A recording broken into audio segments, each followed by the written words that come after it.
Okay, the fighting principle of economy of motion. The use of the least amount of force and or motion for a desired effect, right? So you've heard this before. The quickest way to a destination is a straight line. So if I'm thinking about this in a sense of sparring and or fighting, right?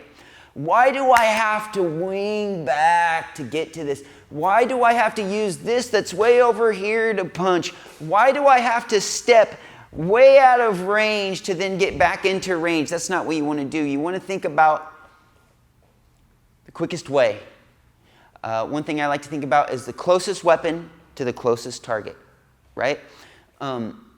So how do I use that? Well, it'd be a lot easier if I had a partner. But instead of using this hand winding way back, why not just use the front, okay? Instead of using this back leg, why not use the front leg, right? It's the closest. So think about the closest weapon, closest target. The least amount of motion for a desired effect, okay? And this isn't easy for people to do. It takes a lot of practice. Think about this in everyday life, okay?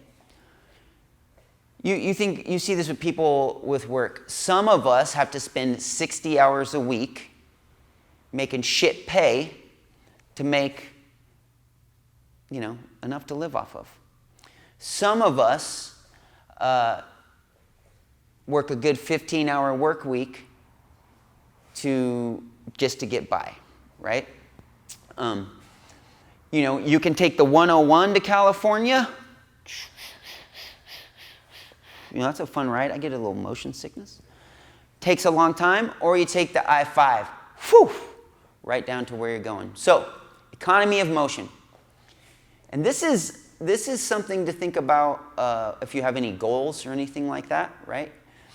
Sometimes, if you're trying to get something going, economy of motion isn't going to work. You're going to have to take the long road, and you got to be ready to inch it step by step, okay? That's another principle. Okay, you can think about something called constant forward pressure. But sometimes when you got a quick path and you can take it, it's pretty much a good idea. Okay, so economy of motion. Least amount of movement for a desired effect.